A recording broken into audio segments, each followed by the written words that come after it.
And he stopped right at the 25 after a gain of 5. Running lanes were at a premium in the first half, but he's able to find some room there, and he's hoping that that's a precursor of a big second half. A handoff as they run the counter play. And this will be a gain of 5 as he gets it to the 30. Pretty good job defensively. Thought he was going to get it, but they knew where that marker was, and they stopped him just short of it. What it does is emphasize that strategic football and situational football is not just played on the offensive side, is it? Defense understanding, as you noted, where the first down marker was and making sure they didn't get there. I think this running game, or should I say lack of one, is making this defense look better than what they really are.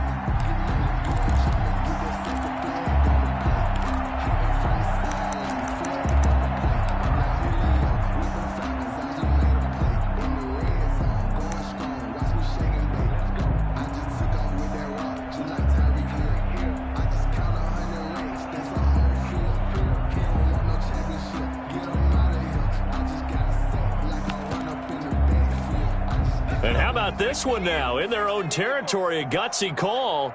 They're going to go for this on 4th and a yard. On 4th down, they'll try and run for it. And down he goes, but he takes it up to the 40. A big roll of the dice on 4th and 1, but it pays off. They convert. Oh, on the defensive side, that is so deflating. Not only is it deflating, they've got to look in each other's eyes on that side of the ball and take each other's measure. You've got them backed up, perfect situation, and what they said to you on the other side is, we don't think you can stop us. Went ahead and got it in that position. That should never happen. And finally out of bounds just inside the 10. A big play that time for Pittsburgh. 51 yards.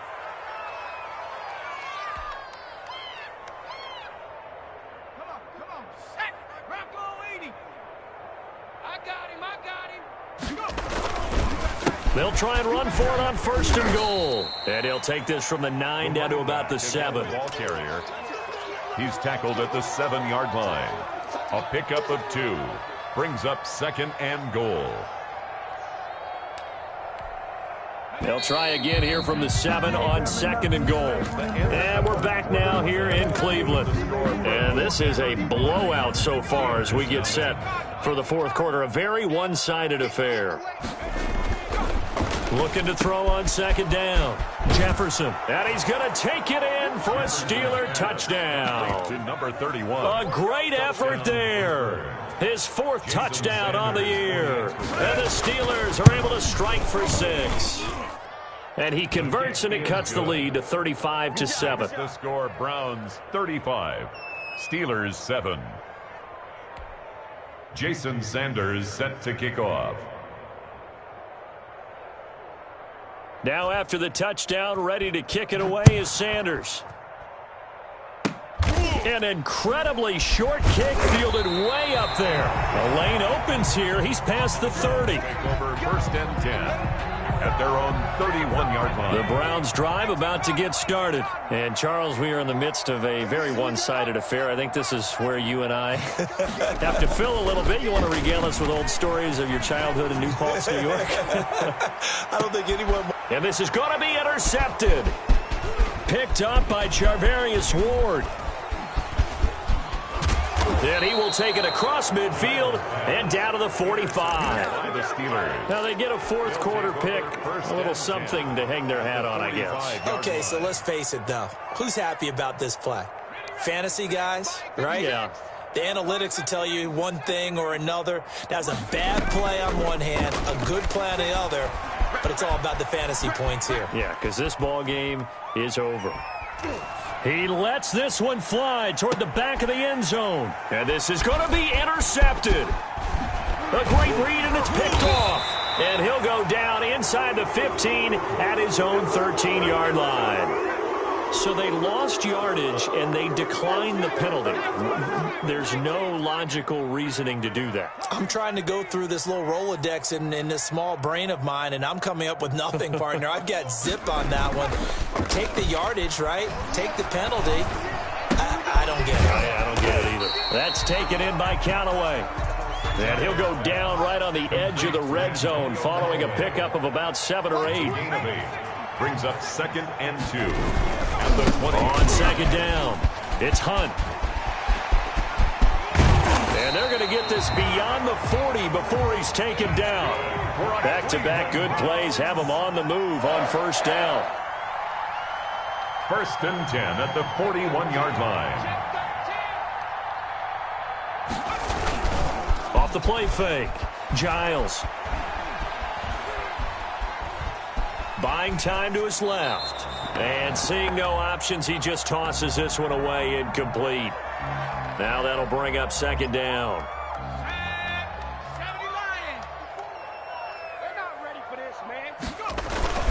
Here's Hunt. And he'll push his way up to about the 44 here. He'll get only 3 there, so it leaves him with a 3rd and 7 ahead. The Browns on 3rd down. They've been near perfect, 4 for 5 to this point. This is 3rd and 7. And it's going to be incomplete. He was able to catch it there on the right sideline, but out of bounds, says the line judge. And it's going to bring up 4th down. And with things looking pretty good on the scoreboard, they're going to keep the offense out there and go for it here on 4th. From the gun, Giles. That's to his running back, complete. And he's got enough for the first across midfield to the 48. And the drive stays in motion with a nice 8-yard pickup on 4th.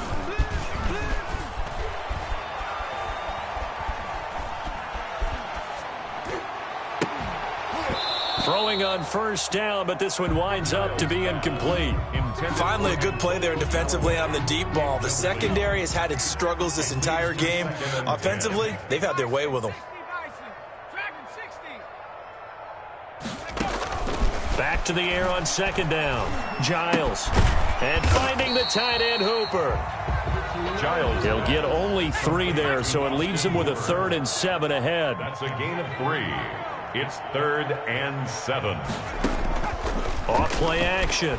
Giles sliding out of the pocket. And that will be incomplete. Normally being a big-bodied receiver plays to their advantage downfield. Go up and make the catch, take the hit, and pick up yardage. But in this case, the hit was timed really well and popped it free from his grasp.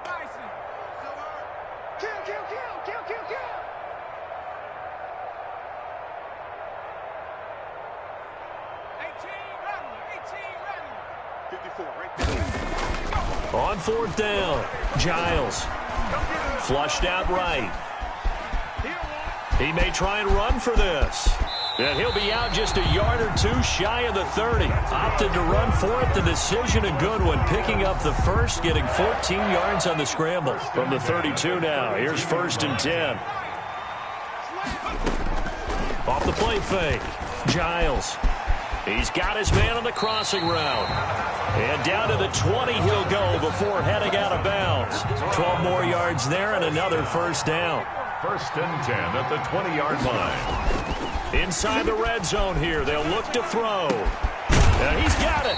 And stopped a few yards shy of the goal line at the 3. 17 more yards on that one as they keep the drive rolling. That's another Browns. And they've got 3 tight ends here on 1st and goal to add some extra mass. They'll try and run for it with Ford. And he's going to get this back to the 3-yard line and no further. Well, we looked at each other right when he flinched. We knew that that flag was coming. Yeah, offsides, easy call, mark off the 5, and keep it moving. They'll try to run this one in. And he'll take it into the end zone for a Browns touchdown. A great play there with his 2nd touchdown of the afternoon. And this offense is running away with this one. Hunt going to run for it. And, boy, talk about adding insult to injury. He's into the end zone to tack on 2 more. Steelers 7. The kickoff unit is out on the field, and they will send this one away. From the 6. And makes it across the 20 as his guys will set up shop at the 23-yard line. At their own 23-yard line. The Steeler offense here about ready for their next drive. And last time, one-play interception. So this offense, they should be fresh. That's a good way of putting it. And I can't wait to see what they decide to do with play calling. Because a one-play drive where you throw an interception, a lot of people think the very next time out, run the football, don't give them a chance. Maybe play action? I think maybe you go play action, show your quarterback, get a little confidence in him, and let him fling another one. And he'll lose yardage. Brought down at the 32. Officially, it's a 1-yard loss. That's going to bring up 2nd and 11. I think this offense, specifically this running game, they're going to have to find a way to turn the page because they haven't found a way to run it effectively thus far, and it's cost them. Going top shelf for Smith-Schuster. And my goodness, another interception. Picked off by Grant Delpit. And a great return as he takes us up just shy of the 45. The utter domination here just continues. This defense, I don't know what more we can say all around about their performance. Well, it certainly feels in this game like maybe they're facing a Canadian defense. 12 guys on the field. It feels like there's an extra on every snap because they have really struggled to make headway through the air.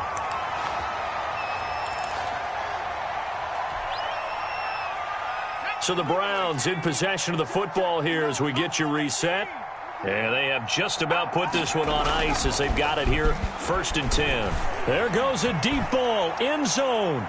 It's incomplete. Took a shot, couldn't connect. When you look at the scoreboard, you'd think they'd be pretty comfortable right now with this lead, but these guys are absolutely not going to let up. They want to increase their lead, and they want to do it with a big play. Unable to connect in that attempt. 11 yards there, 1st down. Now it looks like he'll throw here. He's got Hooper on the short connection. They'll contain him to just 4. 2nd down. Brandon, perfect defense in this situation would have meant that there was an incompletion. They would have picked it off. Okay, so they gave up the completion. But I really enjoyed watching how the defense stayed in sync, stayed in great communication. And as he dragged across each zone, you see him pointing, communicating. There he is, and they passed him off to each defender. Ended up making a nice play, even though it was complete. To throw on 3rd down, Giles. To the end zone, but it's incomplete. 4th quarter, you've got the big lead. If you're coaching, Charles, you still taking shots like that downfield? I'd be a little more concerned with running some clock and making sure you're taking care of the lead because you keep flinging it around, you throw a couple of picks, you can put yourself in jeopardy. On 4th down, Giles. Quick hitter here, it's complete. And the ball is knocked out, and it's picked up by the Steelers. And they're going to come up empty here on 4th down. I don't care what the scoreboard says, partner. You know who's winning this game right now? Mother Nature? Yes, indeed. Precipitation's winning in a big way. Sloppy. All these turnovers right now. Yeah, well, this was the forecast. We got what was forecasted. And now, loose football. The ball comes out. And he will bring it back to the 4-yard line. And with that kind of a deficit, you can't afford to make any kind of mistakes. But it's been pretty symptomatic of what we've seen all game with them, isn't it? Down this big in the 4th quarter. You'd say an afternoon to forget, absolutely. And he gets halfway there from the 4 to the 2 on a gain of 2. Now the Browns will use the first of their 3 timeouts. It's just their first. They've got 2 more to use here in the final stages. From the 2 now, 2nd and goal. Again, they turn to Ford. And he is not going to get in as the big bodies stop him at the 1. Short of the goal line. Now the Browns signal for the 2nd of their timeouts. That'll leave them with just 1 remaining in this 4th quarter of play.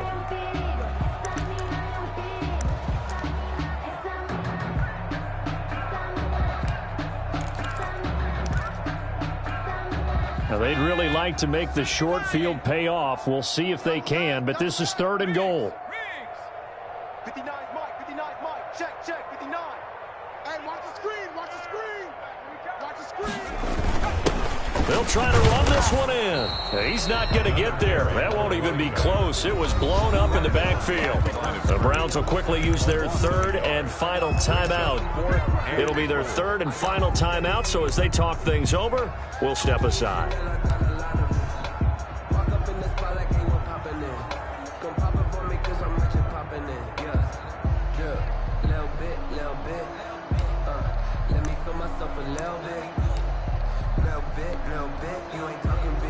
I guess not content to get another 3 here late. They'll try to add 6 more as they go on 4th and goal. And he will get into the end zone. It's another touchdown. This thing is ugly. Well, this is long since over, and some might see this as overkill. But remember, this is a team that puts on the hard hats, grabs the lunch pail, and tells everyone, we're going to give you a full 60 minutes. And that's exactly how they're playing this one out. Extra point by Seibert, up and good. And the lead will swell by 1 more.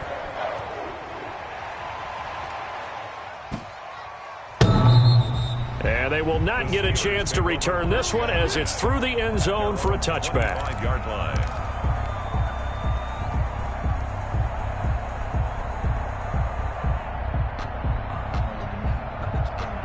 The Steeler offense here about ready for their next drive. They've lost this one. Their offense has struggled. Do they try to put together something here at the end just to take into next week? Yeah, sometimes teams want to do that and coaches want to. I remember one time I was on a team and we were losing late in the game like this, and you knew it was lost. It was over, right? And the coach called a running play and pretty much said to everyone, I want to see something executed well before we get out of here. And that was the message to the team. Just something to build on. Just something to build on, get it done, and maybe we can look at that and say, we'll get better as we go forward. A big offensive explosion helped leading them to victory. And the defensive guys, they're just saying, hey, put those points up every week. We'll just keep winning. They will gratefully accept them, won't they? It makes their job that much easier when they're scoring that many points. Allows them to play with a totally different style and a different flow. So for the Browns, they keep pace for a playoff spot as they move to 7-3. And they'll have another home date next week as the Cincinnati Bengals come to town. Meanwhile, for Pittsburgh, it was a game they really